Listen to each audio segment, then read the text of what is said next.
यासाठी केला होता अट्टहास, शेवटचा दिस गोड व्हावा, आता निश्चिंतीने पावलो विसावा, कुंटलिया धावा कृष्णेचे कवतुक वाटे झाली या वेचाचे, नाव मंगळाचे निगुणे, आता निश्चिंतीने पावलो विसावा, कुंटलिया धावा कृष्णेची तुका मनी मुक्ती वर्णिली नवरी, आता दिवस चारी किळमिळी, आता निश्चिंतीने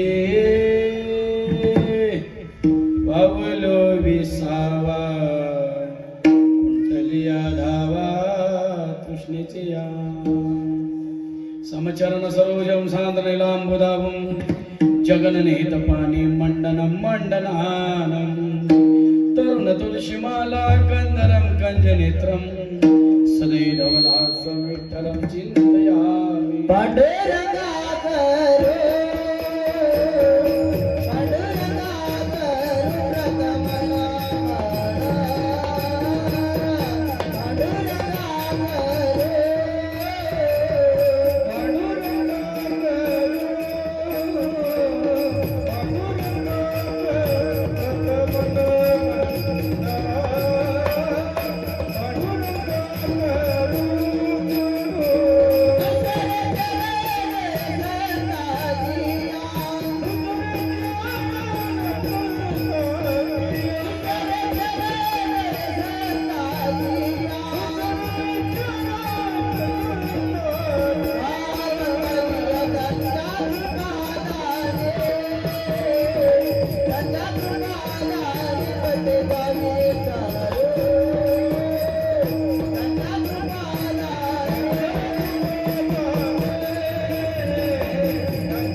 श्री गुरुचरण सरोज रज निज मन मुकुर सुधारी नरव रघुवीर विमल यश जोदाय गोपलचारी बुद्धिहीन तनु जानिके सुमिरो पवन कुमार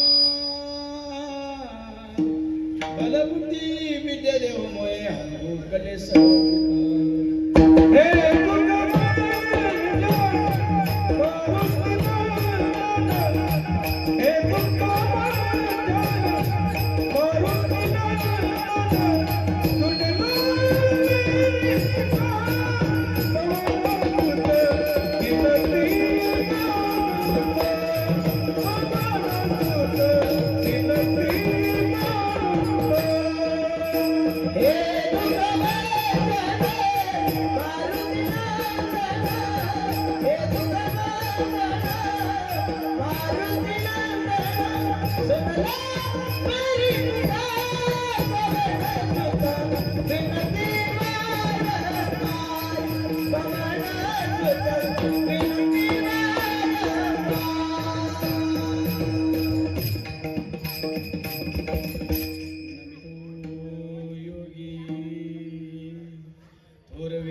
तत्वज्ञानी संत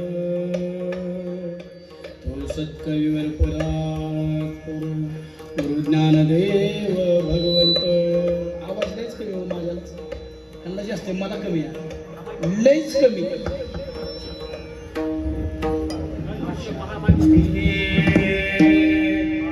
राघवे ख्याती केली शिळासी करे सागरी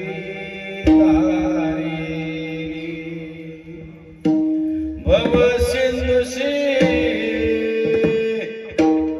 बांधला से तुझे अनाथा बिना करणे तुकयाने तुका स्वामी तोहा पूर्ण ब्रह्म प्रकाशे जळी अक्षरी निर्जीव कागदासी अनुरे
शेवटचा दिवस गोड व्हावा आता निश्चिंतीने पावलो विसावा खुंटलिया धावा तृष्णेची या.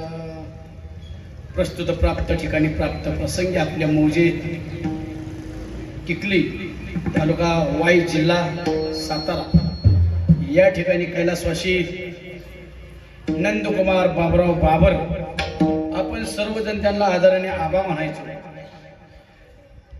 आबा बरोबर गेल्या वर्षी याच दिवशी त्यांनी आपल्या पत्नीचा विमलताईंचा, आपली त्यांची मुलं दोन तुषार आणि गणेश, सुनांचा, नातवंडांचा, हे पाहुण्यांचा, सगळे सोयऱ्यांचा, कष्टांचा, ग्रामस्थांचा, मित्र परिवाराचा सर्वांचा निरोप घेतला. इहलोकीची यात्रा संपवली, मृत्यू लोकीची यात्रा संपवली आणि ती अनंतात विलीन झाली. त्या दिवशीपासून या बाबर परिवारावरती जो आबा जाण्याचं दुःख कोसळलेलं आहे, दुःखाचा डोंगर कोसळलेला आहे. या दुःखामध्ये आपण सर्व या बाबर परिवारावरती मनापासून प्रेम करणारे, त्यांचे आप्तेष्ट, नातेवाईक, पाहुणे, सगळे सोयरे सर्वजण या दुःखामध्ये सहभागी झालात. आपल्या सहभागामुळं या परिवाराला डोंगरा एवढं मोठं दुःख पचवण्याची शक्ती मिळाली, ऊर्जा मिळाली. आणि जे आबांनी वयाच्या 7व्या वर्षीपासून या परिवाराची धुरा खांद्यावर सांभाळली. आबांचं शिक्षण दुसरी झालेलं आहे. शिक्षण नाही दुसरी म्हणजे काहीच नाही, व्यावहारिक ज्ञान काहीच नाही. पण घराची जबाबदारी अंगावर घेतली. त्यांना जाणवलं की या घराला मला आता घराचा बोजा सगळा वळायचा आहे. त्यावेळेस आबा गाव सोडला आबांनी. आणि जशी परिस्थिती निर्माण होईल त्या परिस्थितीला छातीची ढाल करून, छातीचा पहाड करून उभा राहिली.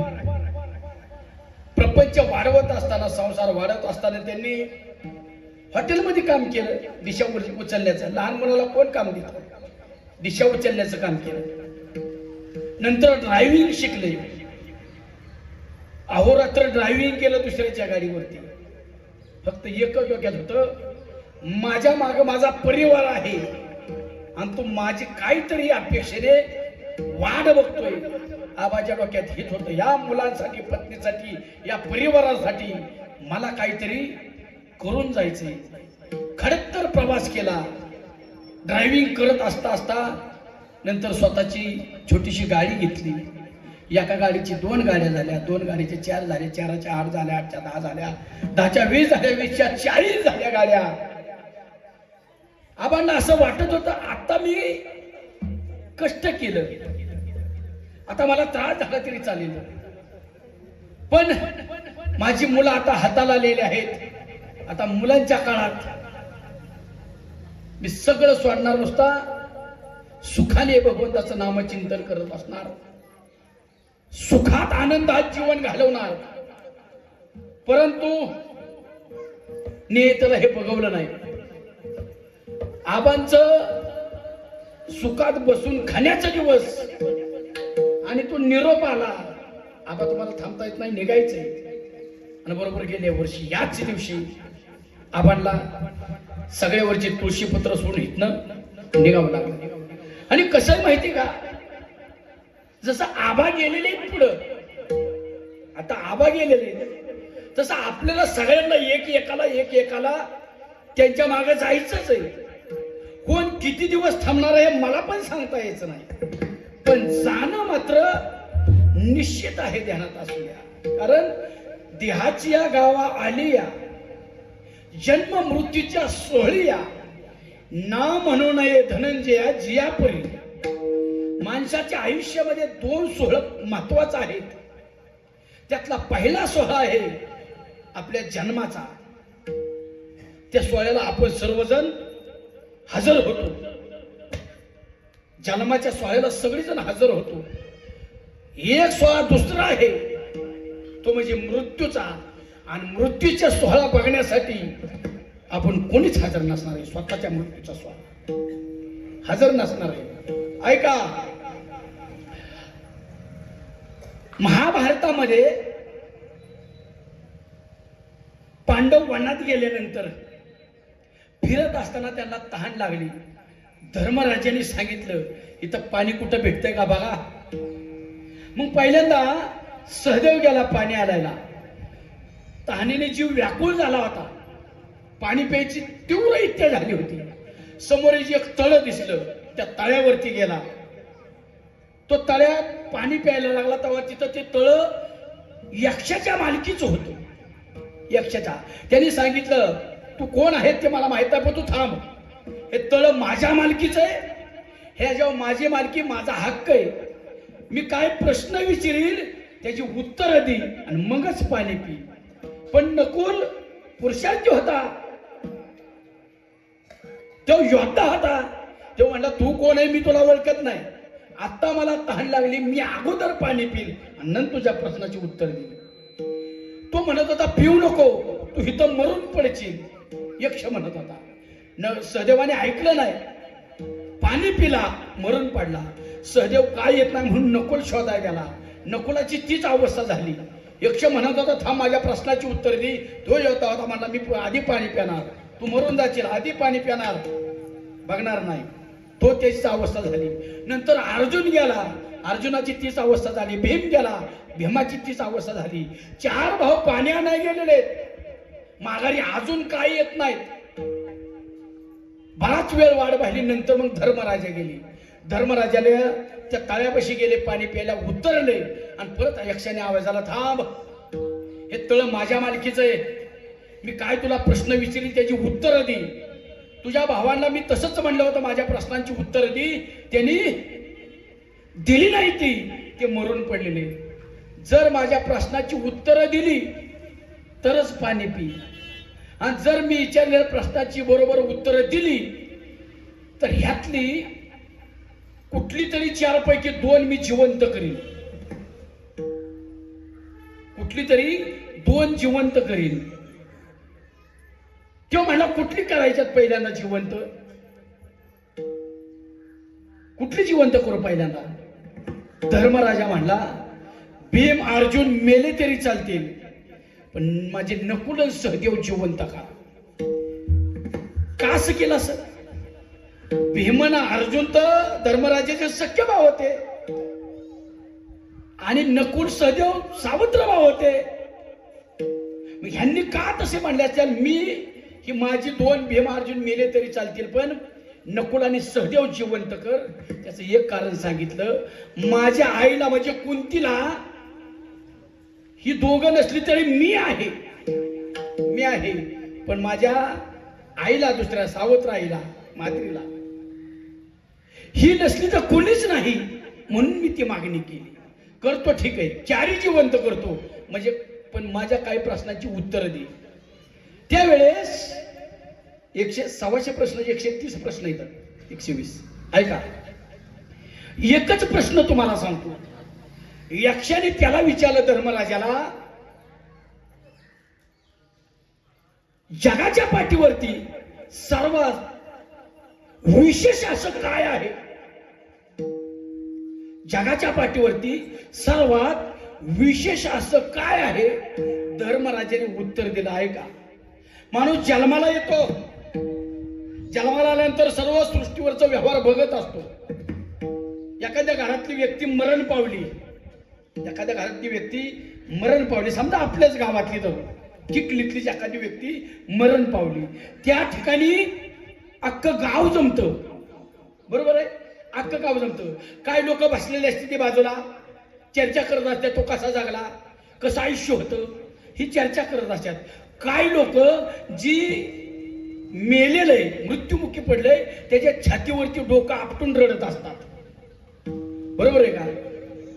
बरोबर आहे का? बरोबर आहे ना? काही लोक त्यांची समजूत काढतात. काही लोक त्यांना नेण्यासाठी ती बाकीची तिरडी, ताटी, काय म्हणतात तुमच्याकडे म्हणतात, ती बांधतात, तिथं मडकं, ती जाळ करतात, गावऱ्या पेटवतात, त्याला काडी लावतात, मडकं त्याच्यावर ठेवतात, त्याच्यात तांदूळ, पाणी, काही 1 रुपयाचं नाणं काय टाकतात, ही सगळी तयारी करतात. काही जण त्याला आंघोळ घालतात, काही जण त्याला कपडे घालतात, काही जण त्याला उचलून तिरडीवरती बसवतात, कोण त्यांना खांदा देतं, कोण पुढं पाणी धरलेलं असतं. अख्खं गाव त्यांच्या बरोबर, समाज सगळा त्यांच्या बरोबर त्यांना पोचवण्यासाठी जात असतो. तिथं गेल्यानंतर स्मशानभूमीमध्ये त्यांना ठेवलं जातं, सोडलं जातं, सरपण रचलं जातं, त्याच्यावर परत मांडलं जातं, बरोबर आहे? परत त्याच्यावर सरपण ठेवलं जातं. कोण पाणीचा फेरा घालत असतं, कोण त्याला आग्नी देतं, बरोबर आहे? हे सगळं बघत असतात. जमलेली लोक हे सगळं बघत असतात, तरी सुद्धा त्यांच्या ध्यानात येत नाही की जसं आज ह्यांची अंत्ययात्रा निघली, तशीच उद्या माझी सुद्धा अशीच अंत्ययात्रा निघणार आहे. हे जगातलं सगळ्यात मोठं विशेष आहे. प्रश्न दिला, सावध त्यागो सावध त्यागो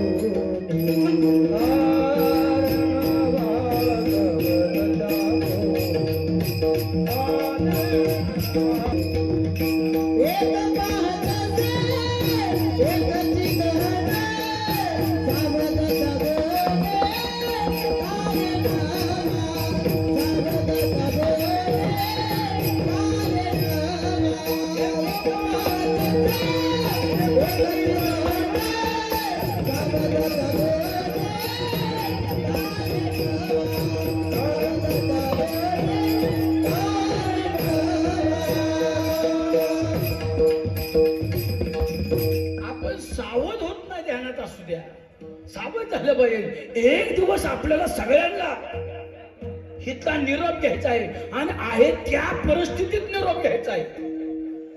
कारण आपल्याला हे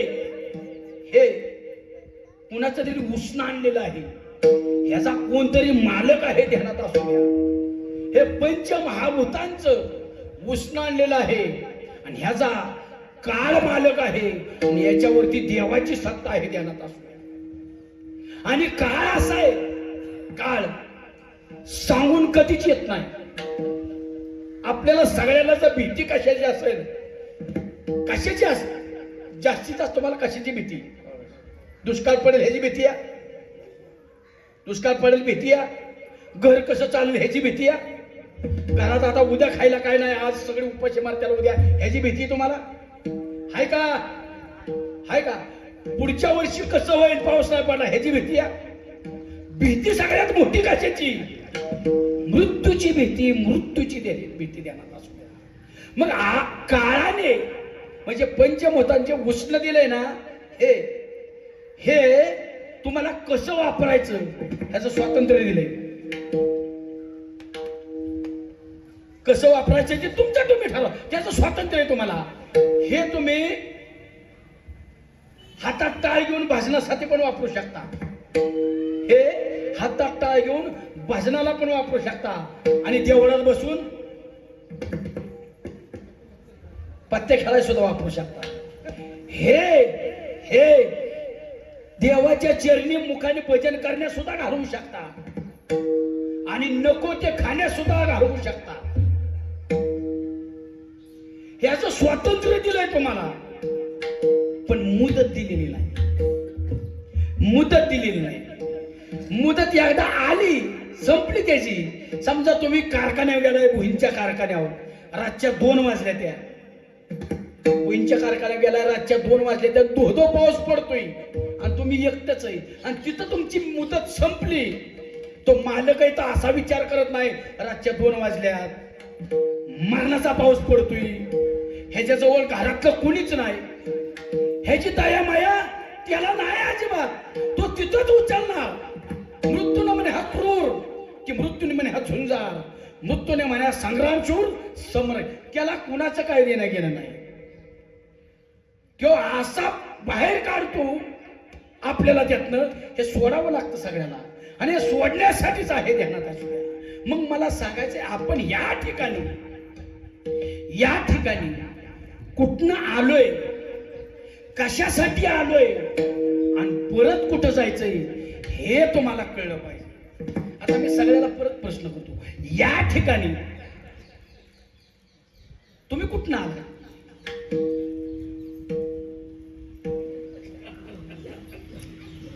तुम्हाला माझं कीर्तन कळतंय? या ठिकाणी तुम्ही कुठनं आलाय? घरनं. वा, करेक्ट उत्तर दिलं. घरनं आलाय, बरोबर आहे. कोणाच्या घरनं आलाय? आपापल्या घरनं आलाय. कशासाठी आलाय? कीर्तनासाठी. वर श्रद्धाचा कार्यक्रम आहे. कार्यक्रम झाल्यानंतर परत कुठं जाणार आहे? घरी. कोणाच्या? आपापल्या.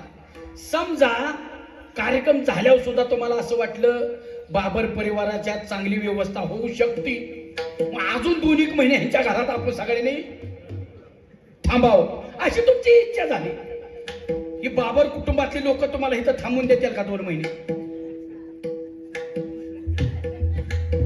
देतील? काय म्हणतात? झालं की जावा, बरोबर आहे. आता ही झालं व्यवहारातल्या घरनं. तुम्ही इथलं व्यवहारातला कार्यक्रम करण्यासाठी आला आणि व्यवहारातला इथला कार्यक्रम उरकल्यानंतर व्यवहारातल्याच घरी जाणार आहे.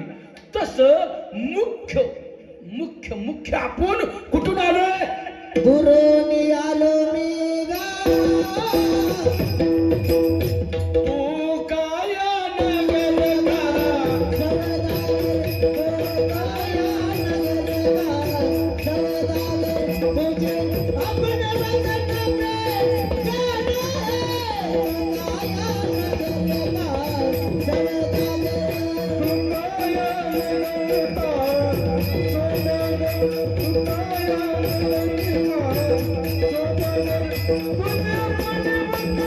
Thank you.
अरे तू या ठिकाणी पाहुणा म्हणून आलेला आहे.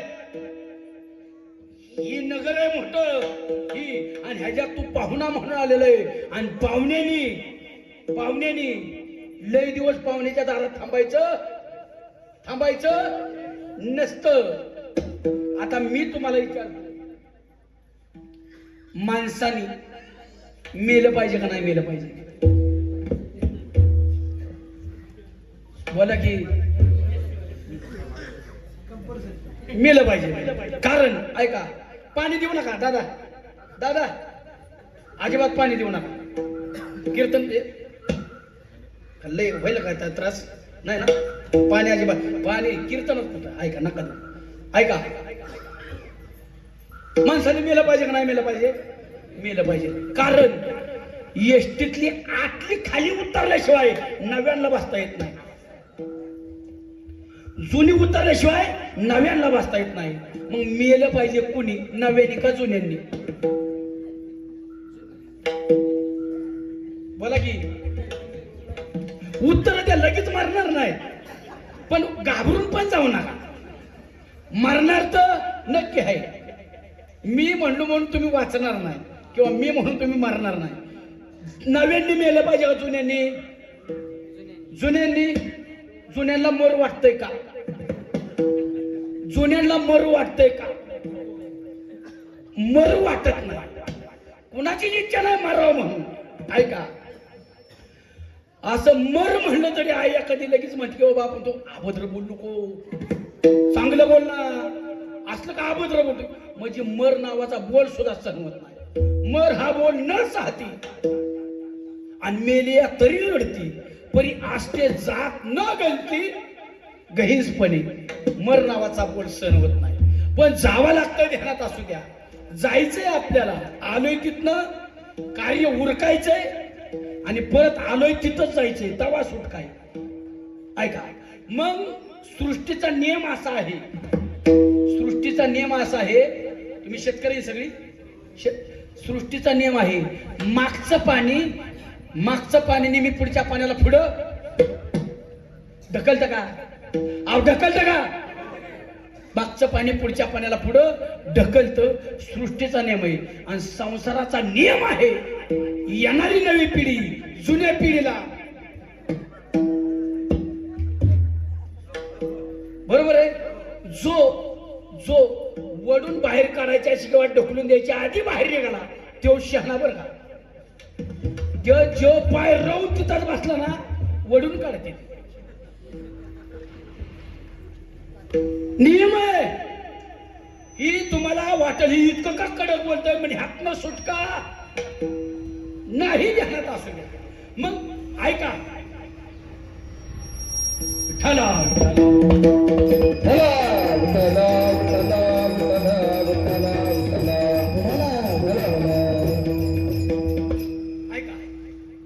जाणं निश्चित आहे.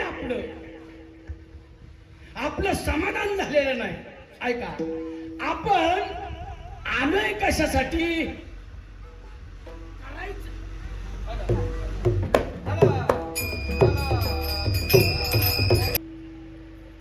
आपल्या हाताला देवाला आवडेल असं आणि आपल्या आयुष्याचा उद्धार होईल असा हाताला काय काय लागलं आठवा.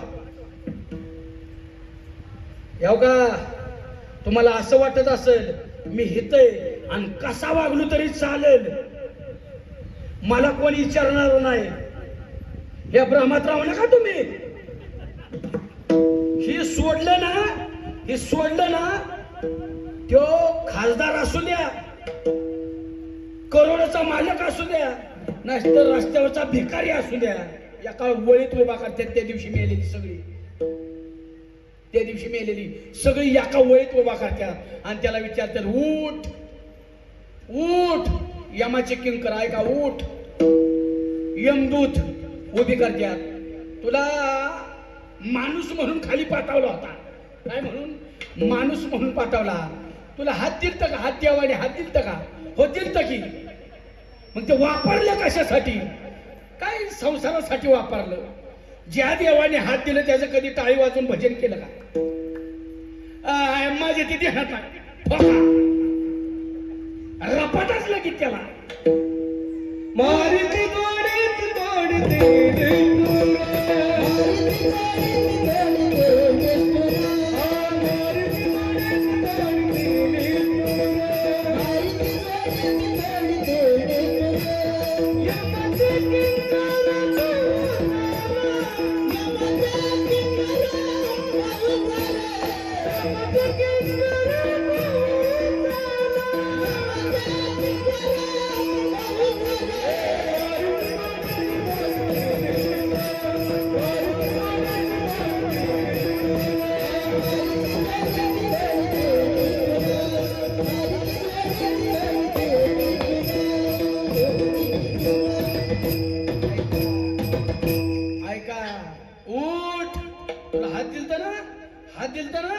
वरची सगळी पुंडलिक गौरदेव म्हणत होती, तेव्हा तुझा हात काय करत होत.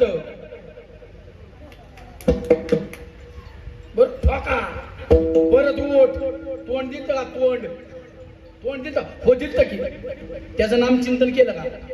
आणि माझ्या परत मारिती तोडीती झोडीती निष्ठुरी यमाची किंकर आणि बहुसाल लगेच सुटका नाही. ध्यानात असू द्या. मग आपलं आयुष्य आपण कुठं खर्च करतोय. तुम्ही म्हणायचं नाही, अहो माझं ते काय झालं, गडबडीमध्ये मी माझा पर्पज जास्त राही गेलो, नंतर पोरांसाठी धडपडत राहिलो, परत नातूसाठी धडपडत राहिलो. ठोका टाकते तर माझ्या ती उद्योग तुला करायला पाठवला खाली, ती करायला तुला पाठवला तर खाली.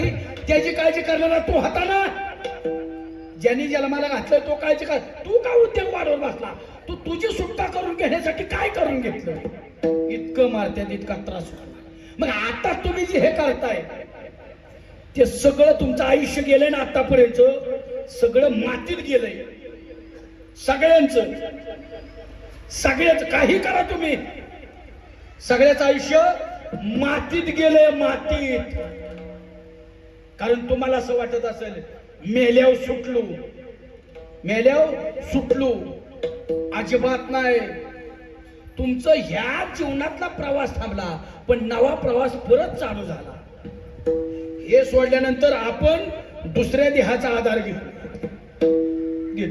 मग आता हे आयुष्य खर्च करताय, त्यातलं कोण सोडवा येणार आहे का आपल्याला.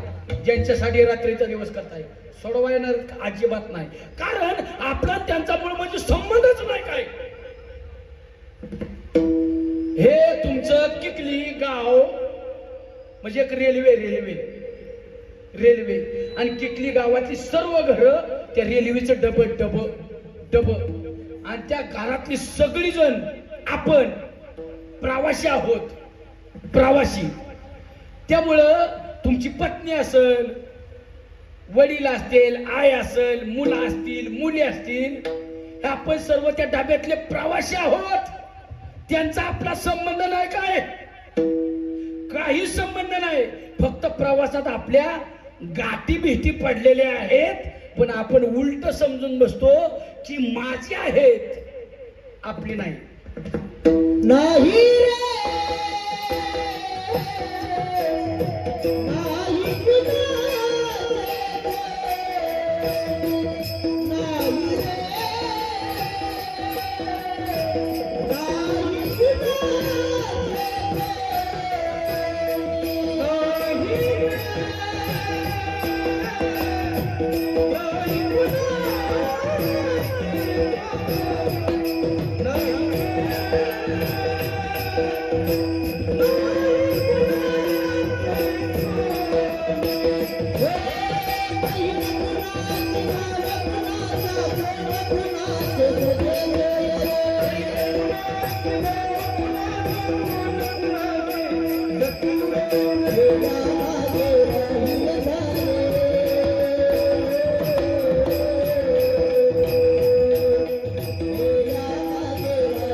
आपलं ह्यातलं कोणी नाही ध्यानात असू द्या.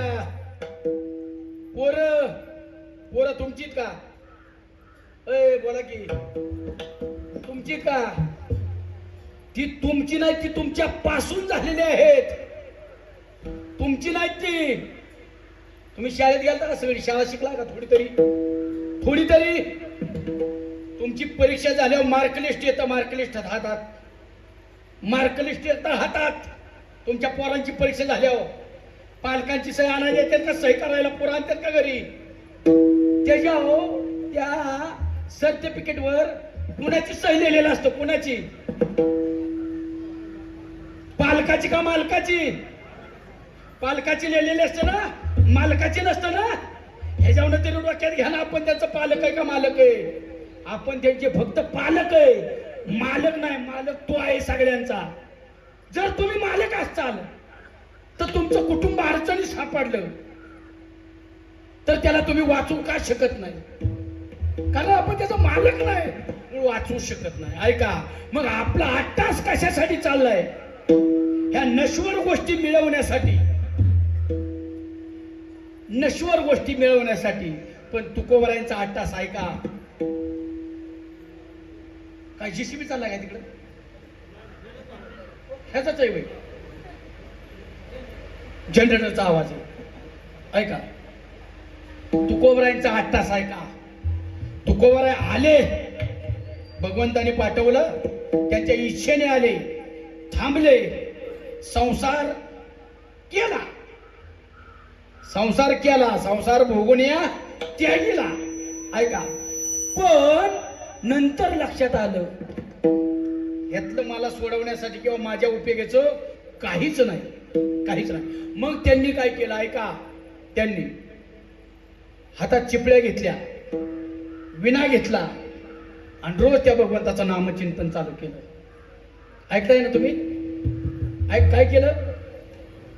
काय केलं? कोणी? तुकोबरायने. हा, माझ्याकडे बघा. मला भीती दाखवू नको देत ना. ऐका, आणि रोज भजन करायला लागले तुकोबराय पांडुरंगाचं. आणि त्या भजनाचा त्रास गावातल्या लोकांना व्हायला लागला. भजनाचा त्रास होतोच ना गावातल्या लोकांना, होतोच ना. काय म्हणतात, भाना करते कानातला, होतो ना त्रास. आमच्या लोकांचा त्रास होणार ही तर लोक दाखविन. आता काय भणभण लावली आमच्या कानात. हित बसले, हित दाखवू का? भांडणं वाढतात म्हणून दाखवत.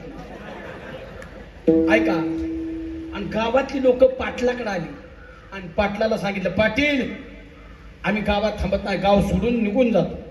पाटील म्हणजे झालं काय? म्हणजे आम्ही दिवसभर रानात काम करतोय, थकून जातोय, शिणून जातोय, जीवन झोपायच्या टायमिंगला हे टाळकुट्या तुक्या तुकोबरायला तुक्या किती 150 लोक असतील. आम्हाला झोप यायला, भजन चालू करतोय, त्यामुळे आम्ही गावात थांबत नाही. पाटील हुशार होता. तो म्हणला, ज्यांच्या जीवावर पाटीलकी करतोय तीच निघून गेली तर पाटीलकी करायची कोणाच्या जीवावर? अख्खं गाव जाण्यापेक्षा एक गावातला हा बाप हाकलून देऊ. तुकोबरायला बोलून घेतलं आणि तुकोबरायला सांगितलं, आजच का एवढी गर्दी का? रोजच असते एवढी चौकात. बाजूला घ्यायचं कुठेतरी कीर्तन. आता ती आरडत बसणार काहीतरी, ही गी त्याला खादा लाव, ही गपचिप पण करणार नाही. ती खतरनाक लोक असते. ऐका, हा जमलं त्यांचं पोतं निसटलं होतं. ऐका, तुकोबरायला पाटलांनी बोलून गेले, पाटील तुकोबरायला बोलून गेले, बुवा तुम्हाला गावात थांबता येणार नाही. म्हणले झालं काय, माझं काय चुकलं? तू म्हणले तुमच्या भजनाचा गावातल्या लोकांना त्रास होतोय, त्यामुळं जर तुम्हाला गावात राहायचं असेल भजन बंद करावं लागेल, आणि भजन करायचं असेल गाव सोडावं लागेल. काय करताय बोला? काय निर्णय घेतला असेल? आपण काय घेतला असता? मरू द्या तिकडं, मातीत गेलं भजन म्हणलं असतो नाही. तुकोबारायांनी काय केलाय का? तुकोबारांनी सांगितलं, अरे माझ्या आणि भगवंताच्या आड हा समाज येतोय ना, नाही मला गावात थांबायचं. विना घेतल्या, चिपळ्या घेतल्या आणि गाव सोडलं. गाय खावे आता कोणीकडे जावे, गावात राहावे कोण्यावळे. गोपला पाटील गावीचे लोक आता घाली भीक कोणी मज. तुका म्हणे याचा संग नवे वरा, शोधित विठ्ठला जाऊ आता.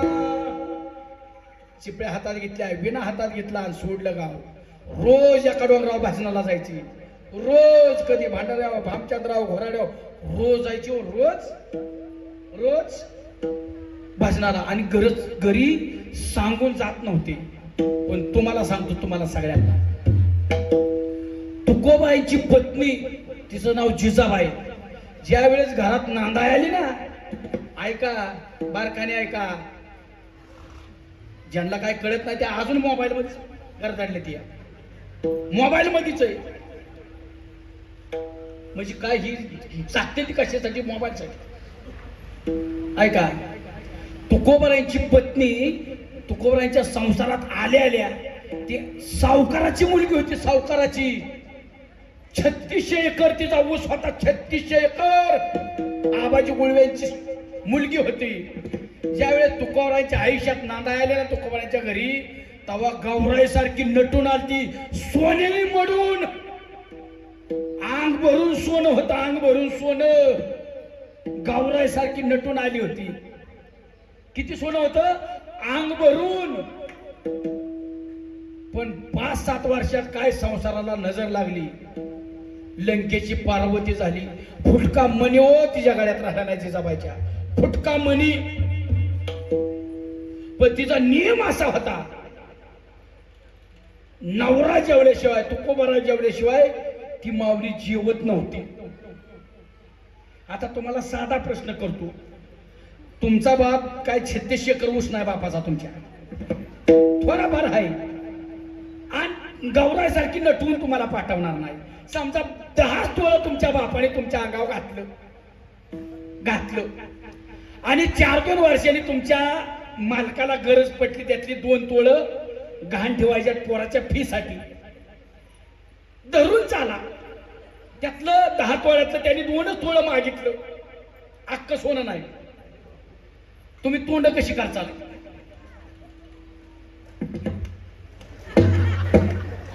जळलं माझं नशीब आणि माझं सोनं सुद्धा ह्याला म्हणचाल. जेवायचा तर विषय लांबच म्हणचाल का नाही? ऐका, पण जिजाबाईचा नियम होता, तुकोबाराई जेवण्याशिवाय ती जेवत नव्हती. तुकोबाराई तर सांगून जात नव्हतं.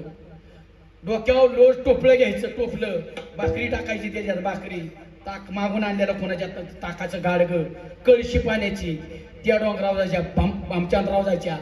भामचंद्राव सगळं डोंगर पालता घालायच्या, भेटलं नाहीत परत खाली उतरायच्या. परत भांडाऱ्यावर जायच्या, भांडारा डोंगर हलका पालता घालायचा, तिथं भेटलं नाहीत खाली यायच्या. घोराड्यावर कधीतरी भेटायचं. 5 वाजता अन्नाचा कण तिच्या पोटात नव्हता. का? नवरा जेवल्याशिवाय ती जेवत नव्हती. ऐका, नवरा जेवल्याशिवाय ती एकदा चिडली, धनी अहो माझा नियम आहे, तुम्ही जेवल्याशिवाय मी जेवत नाही. तुम्ही मला सांगून तरी जा, कुठं चाललाय, कुठल्या डोंगराव? त्यांनी सांगितलं, जिजाबाई नाव. जिजे, तुला माझा शोध घ्यायला लावलाय कोणी? माझा शोध घ्यायला तो खंबीर आहे ना? अहो तुमचं झालं तो तुम्हाला आहे, पण माझा नियम आहे ना, तुम्ही जेवल्याशिवाय मी जेवत नाही. त्यांनी सांगितलं, तुला मी कुठं गेलोय बघायचंय ना, शोधायचंय ना? ऐक, मी देहूच्या बाहेर पडल्यानंतर इंद्राणीच्या पुढे आल्यानंतर 3 डोंगराला 3 वाटा फुटत्यात. त्या प्रत्येक वाट्याला कान लाव आणि ज्या वाट्याला विठ्ठल विठ्ठल असा ध्वनी येईल ना तो ओळखायचा त्या वाट्याने आपले ध्वनी गेल्यात म्हणून. ऐका ऐका, चप्पल नाही पायात. जिजाबाईचं पाय अनवाणी चालून चालून काल ठिकार पडलेलं, अशा त्या चिरण्या पडलेल्या. चैत्राचं ऊन आहे, चैत्र कळतं का? चैत्राचं ऊन आहे आणि त्या डोंगरच्या दुपारी आड गे त्याला आणा, त्याला इंजेक्शन देऊ का? ऐका ऐका, खेळवा त्याला खेळवा. की बाकीच्या माऊली आमच्या कान देऊन ऐकते त्या.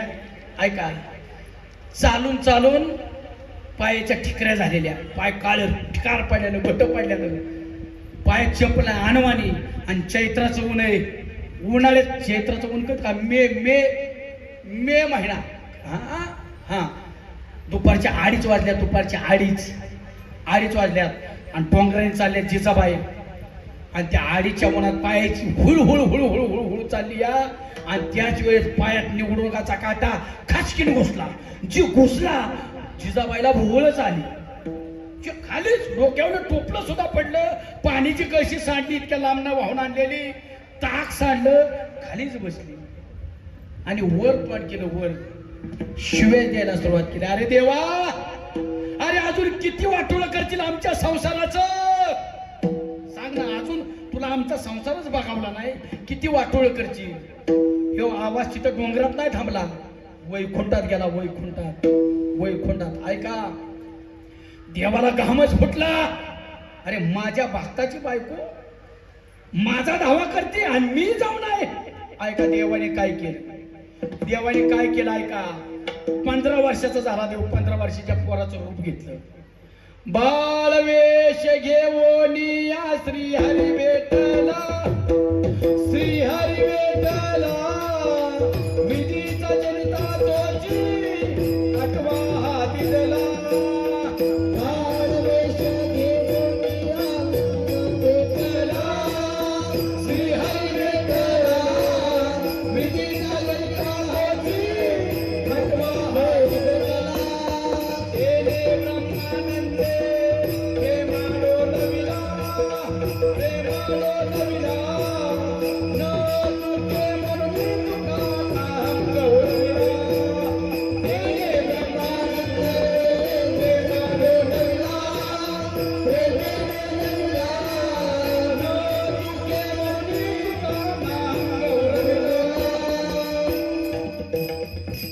बालवेश घेतला बाळ, 15 वर्षाचा झाला देव. फाटकी बंडी, फाटकं धोतर, पागुट बांधले डोक्याला आणि त्या डोंगरावरती आला. ऐका, देव डोंगरावरती आला आणि त्या जिजाबाईला म्हणतोय, 15 वर्षाचा बाळ, तिथं 5-25 गाया तयार केल्या त्याने लगेच. आणि जिजाबाईला म्हणला, आई साहेब काय झालं? त्यांनी सांगितलं, पायात काटा मोडला बाबा, भाळ रक्त वाहतो. तो कोण होता? देव. आणि जिजाबाईला कोण दिसत होता? गाया चालणार पोरग. आईसाहेबांना म्हणा, आईसाहेब पायातला काटा देऊ का काढून? पायातला काटा काढू का? जिजाबाई काय म्हणली, तुला जमल का? जिजाबाई काय म्हणली, तुला जमल. आईसाहेब बऱ्याच जणांचं काट मीच काढले. हिरण्यकश्यपाचा काटा, रावणाचा, मुस्तिकाचा, जानूराचा, कंसाचा, हे तुमच्या पायातला काटा काय वडे काढायला? कारण तिला ती पोरग दिसत होत, म्हाता देव. ती म्हणली, बाबा जमत असला तर बघ काढ. चालताच येत नव्हतं. देवाने काय केलं ऐका, देवाने काय केलं? जिजाबाईचा पाय मांडीव घेतला, काटा दिसत नव्हता. आता त्याला दिसत नव्हता का? त्याला काटा दिसना. देव म्हणा, दिसनाच काटा. त्यांनी काय केलंय का? तुम्ही जर नवऱ्याच्या पायात काटा मोडला आणि तो म्हणला काढ काटा, तर तुम्ही काय करचाल? लगेच मांडीव पाय घ्याचाल का?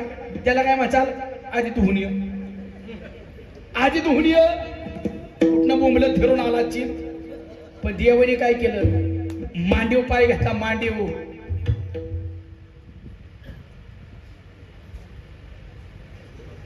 दिवसालाच काटा. तो सारखाच असा करायचा. तो असा नव्हता करत, उलट घ्यायचा.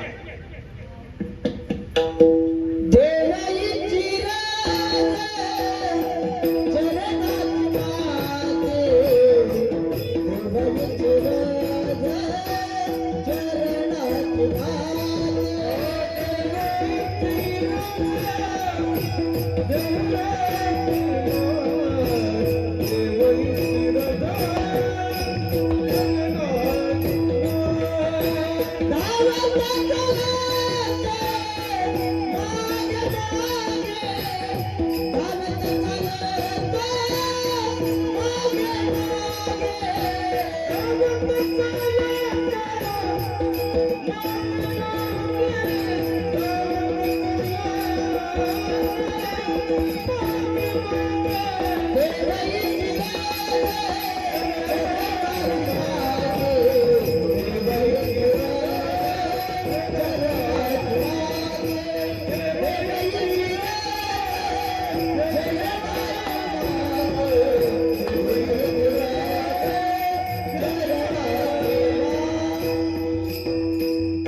जिजाबाईच्या पायाची माती नेऊन चाटत होता हो. आणि बघता बघता ही बातमी आख्या देहूमध्ये गेली, पसरली. हो, जिजाबाईच्या पायातला काटा काढायला जगाचा बाप येतोय, जगाचा बाप वारता वारगतच पसरली. अख्खं देहू तुकोबाराला भेटायला आलं. आणि तुकोबाराला काय म्हणते, बुवा बुवा, तुमच्या पत्नीच्या पायातला काटा काढायला जगाचा बाप येतोय, ह्याच्यासाठी तुम्ही केलं काय? अभंगाचं पहिलं याच्यासाठी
पक्वाच्यावर टाका हार. बसा आता. बसा. बरोबर 12 झालेले आहेत. ऐका, मग आपल्याला करायचं काय आयुष्यामध्ये? आलोय आपल्याला संसार सोडायचा आहे. संसार वाईट आहे म्हणून सोडायचा आहे? संसार अजिबात सोडायचा नाही. संसार उलट चांगला करायला सांगितलं आहे. सोडून या धन उत्तम व्यवहारी, उदास विचार विचित्री, उत्तमची गती तो एक पाविल, उत्तम भोगील जीव खाणे. आहे काय? बोल ना काय? ऐका, मग आपल्याला परमार्थ करायचा नाही. मग परमार्थ करायचं म्हणजे लय मोठा करायला सांगितलंय का? संसारिक जीवाकडून देवाने थोडी अपेक्षा केली परमार्थाची. काय केली? सगळ्याला तुम्हाला पंढरपूरला जाता येत? बोला की. सगळ्यालाच पंढरपूरला जाणं होत नाही. सगळ्यालाच पांडुरंगाचं दर्शन घेता येत नाही. सगळ्यालाच रुक्मिणीचं दर्शन घेता येत नाही. म्हणून पंढरपूरच्या पांडुरंगाने प्रत्येकाच्या घरामध्ये एक पांडुरंग दिला आणि प्रत्येकाच्या घरामध्ये एक रुक्मिणी दिली. त्या प्रत्येकाच्या घरातला पांडुरंग म्हणजे त्या घरातला बाप, आणि त्या प्रत्येकाच्या घरातली रुक्मिणी म्हणजे त्या घरातली आई. ह्या दोघांची सेवा करा, तोच परमार्थ देवाला आवडतो. कारण ऐका, एका तराजूमध्ये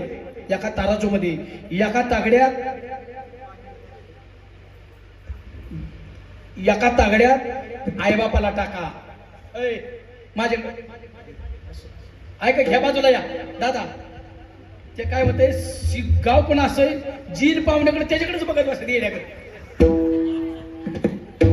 काय म्हणजे पाहुण्याला पण कळना कुठं थांबवून, गावाला कळना काय बघितलं पाहिजे. 10च मिनिटात मोकळ करतो म्हटलं तरी सगळी. बरं, मला तरी एखादं दावा आणून द्या, मी तरी फाशी घेतो तुमच्या समोर. कळलं तर पाहिजे ना. त्या प्रत्येकाच्या घरातला पांडुरंग म्हणजे त्या घरातला बाप, आणि त्या प्रत्येकाच्या घरातली रुक्मिणी म्हणजे त्या घरातली आई. कारण ऐका, एका ताराजूमध्ये आईबापाला ठेवा, आईबापाला, आणि एका तागड्यामध्ये देवाला ठेवा. दोन्हीचं तागड समान भरत द्या. इतकी आईबापाची ताकद आहे. कारण तुका म्हणे मायबापे अवघी देवाचीच रूपे. लक्षात असू दे, ह्या दोघांची सेवा करा, झाला परमार्थ पूर्ण. म्हातारपण लय वाईट असता. म्हातारपण लय वाईट असतं.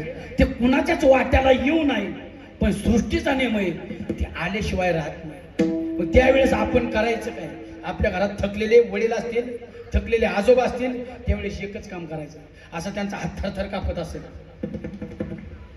लाडक्या बहीण असा हात थरथर कापत असेल ना, पाणी सांडलं तर त्यांच्यावर चिडू नका, रागवू नका, मोठ्या आवाजात त्यांच्यावर बोलू नका, समजून घ्या. कारण त्या टायमिंगला आठवायचं, एक आता हे हात थरथर कापतात, एक दिवस आज आपण तरुण आहे, ते सुद्धा एक दिवस तरुण होते. आज त्यांचा हात थरथर कापतात, ते जाणार आहेत, आणि तसंच आपलं सुद्धा हात पाय थरथर कापणार आहे. ध्यानात असू त्यावेळी त्यांच्यावर चिडू नका, रागवू नका, त्यांना समजून घ्या, समजून घ्या. ती एकच गोष्ट तुम्हाला 4-4 वेळा सांगते, एकच गोष्ट 4-4 वेळा सांगते. त्यावेळी चिडू नका. तुम्हाला लय अक्कल ही मला पण माहिती आहे, तुम्ही लय त्यांच्यापेक्षा लय अक्कलीवान आहे, पण ती का सांगतात माहिती का? तुम्हालाच एकच गोष्ट रोज 30-30 ते तुमच्यावरती निस्वार्थी प्रेम करतात, निस्वार्थी.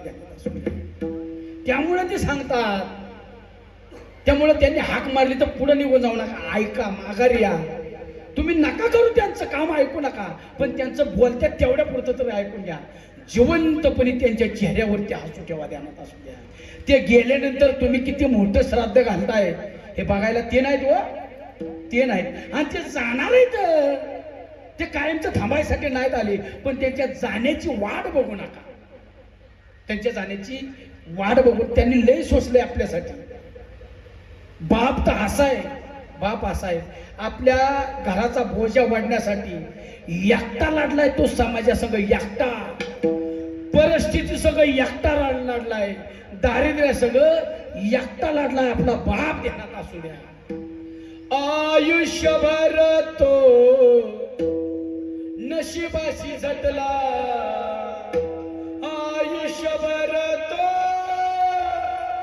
नशिबाशी झटला, तवा मला बाप माझा डोंगरावानी वाटला, तवा मला बाप माझा डोंगरावानी वाटला.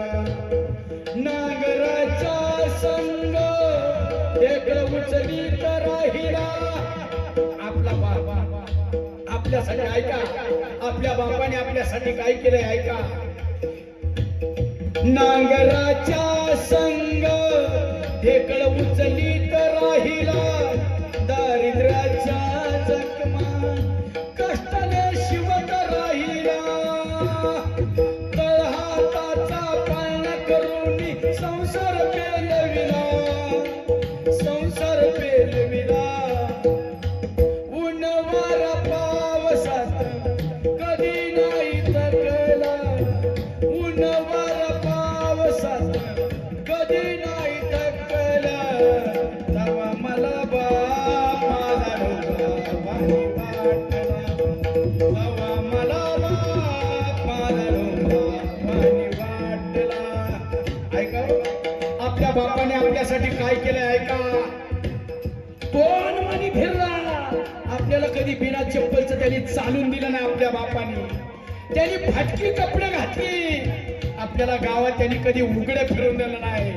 तो उपाशी झोपला, पण आपल्याला कधी त्यांनी उपाशी पोटी झोपून दिलं नाही आपल्या बापाने.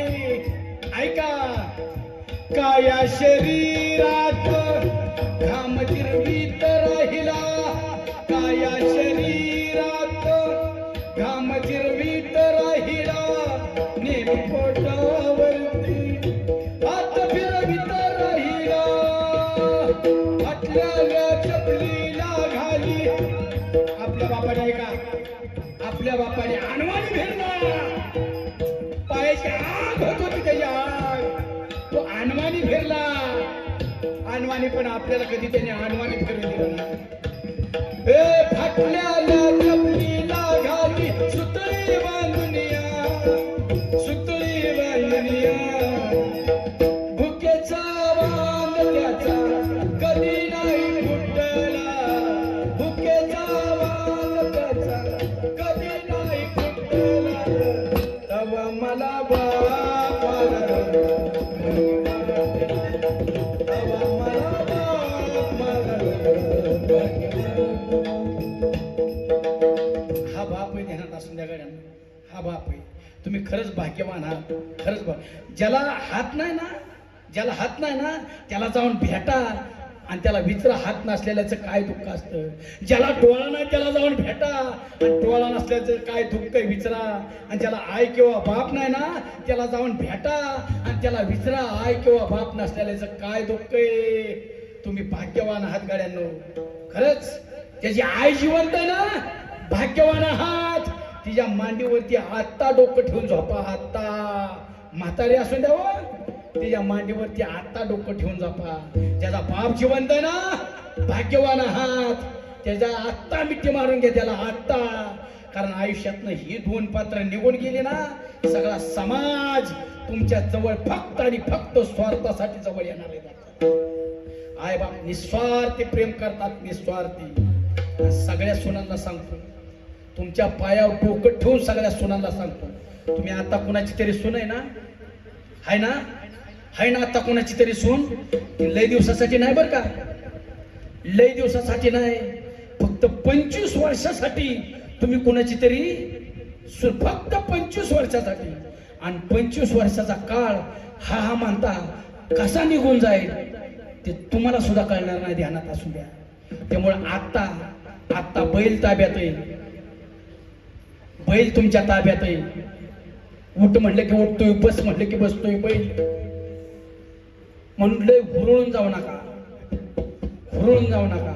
आणि बैलांना पण सांगतोय, बैलांना पण सांगतोय, बायको लय प्रेम करा, बायको मरणाचं प्रेम करा. तुमच्याशिवाय तिच्यावर बिचाऱ्यावर कोण प्रेम करणार आहे. पण बायकोवर ते प्रेम करत असताना आईच्या डोळ्यातनं आसरू निघणार नाही ह्याची काळजी घ्या. ध्यानात असू द्या. आणि जर तुमच्या वागण्यामुळे तुमच्या सासूच्या डोळ्यात पाणी आलं ना, तो देव ध्यानात असू द्या. तुमच्या सुनाकडून तुमचा कार्यक्रम केल्याशिवाय तो सोडणारच नाही. आणि त्यातले ते ठेव का माझी जीभ काळी यावं, मी बोललेलं सगळं व खरं होतं सगळं. आई शपथ मुडुका बोट फक्त मोडा म्हणा मोडतो म्हणा बघा. जेवढं तुमच्या आईवरती प्रेम करता ना तेवढं तुमच्या सासूवरती करा. आणि तुषार आणि गणेश कुठे आहेत? तुषार गणेश ऐका, आबांनी निरोप घेतलेला आहे तुमचा सर्वांचा. आबांनी तुमचा सर्वांचा निरोप घेतलाय. आता दोघा बाबांचं एकच काम आहे, एकच काम. जोपर्यंत तुमची आई आहे ना तिच्या डोळ्यात पाणी कधीच येऊ देऊ नका.